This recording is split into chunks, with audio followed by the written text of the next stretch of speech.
Speaking of how Hitler conditioned his faithful to hate, Goebbels said, "When we drove dissenters from our meetings with cudgels, the audiences grew larger.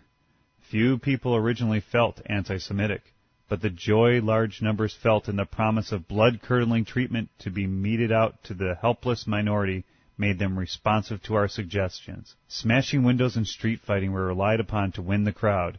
We shall reach our goal when we have the courage to laugh as we destroy, as we smash whatever was sacred to us as a tradition, as education, as friendship, and as human affection." The people express a strange delight in the sufferings visited upon the Jews. Muhammad's laughter in the midst of the Jewish Qurayza massacre, the gloating poetry of his mercenaries following the slaughter, testify to the similarity between Nazi and Islamic methods. Neither Muhammad nor Hitler viewed those whom they seduced favorably. Mein Kampf 234. The receptive ability of the masses is very limited. Their understanding is small, but their forgiveness is great. All effective propaganda has to limit itself to a very few points and to use them like slogans until even the very last man is able to imagine what is intended by such a word.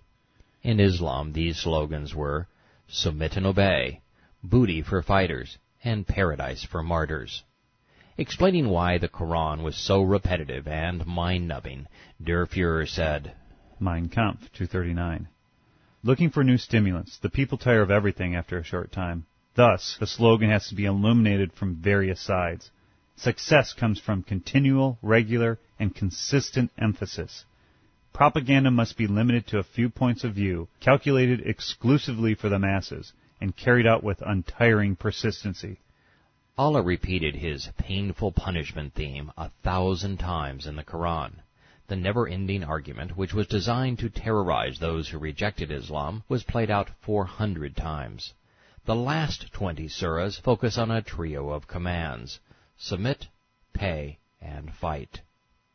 Ernst Bohl, the manager of the Nazi journal, said, "Our most important weapons are the contention that Hitler is the bulwark of civilization against the Marxists, and that the doctrine of Jewry is the root of all evil.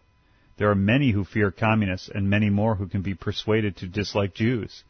When violent nationalism is an ascendancy, as is the case at present, both Jew and Christian necessarily suffer." Hitler shared Mein Kampf 673. If the Jews continue unrestricted, they will ultimately fulfill their prophecy. The Jew would actually devour the nations of the world. He would become their master. We have arrived at the kernel of what the satanic schemes called Islam and Nazism were all about. Likewise, Ishak, the apostle used to say, "Do you love Jews and their religion, you liver-hearted ass, and not Muhammad? Their religion will never march with ours." Ishak, Jewish rabbis used to annoy the apostle with questions and introduce confusion. Ishak, the Jews are a nation of liars, a treacherous and evil people. Also from Ishak, Allah increases their sickness. A tormented doom awaits the Jews. Mein Kampf 252. The Jew robbed the entire nation and was bound to hurl us hopelessly into the abyss. 268. Wretched and miserable criminals. In those nights my hatred arose against the instigators. With Jews there is no bargaining, but only the hard either-or. This is Islam's your money or your life. Allah was always in lockstep. Quran 59:14. They are a divided people, devoid of sense. There is a grievous punishment awaiting them. Quran 59:4. That is because they resisted Allah and His Messenger. If anyone resists Allah, verily, Allah is severe in punishment, stern in reprisal. Mein Kampf 244. I often felt fury and indignation rise in me. I was tormented by the thought of destiny putting me in the place of the incapable, criminal, incompetent scamps of rulers.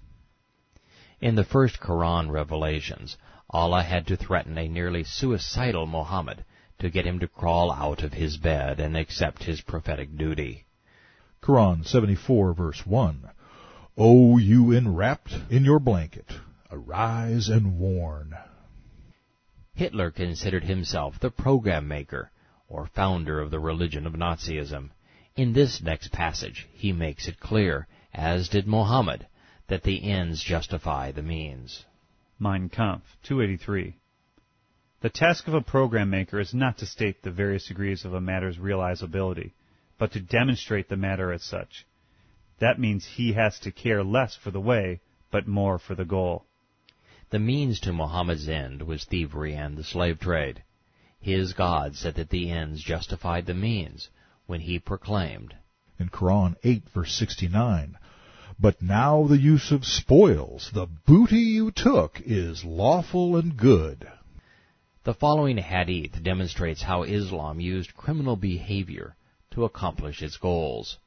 Bukhari, the properties of the Banu Nadir, which Allah transferred to his apostle as booty, were used to buy arms and horses to be used in Allah's cause.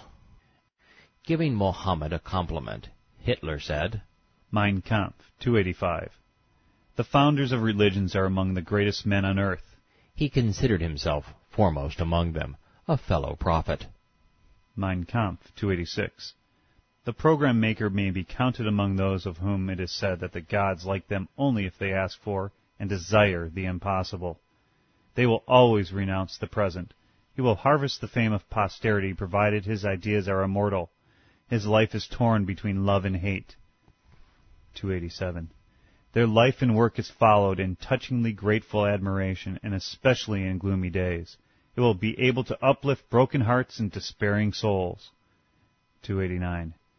What we have to fight for is the security and existence of our race, for the fulfillment of the mission which the Creator of the universe has allotted. Muhammad was also a demagogue.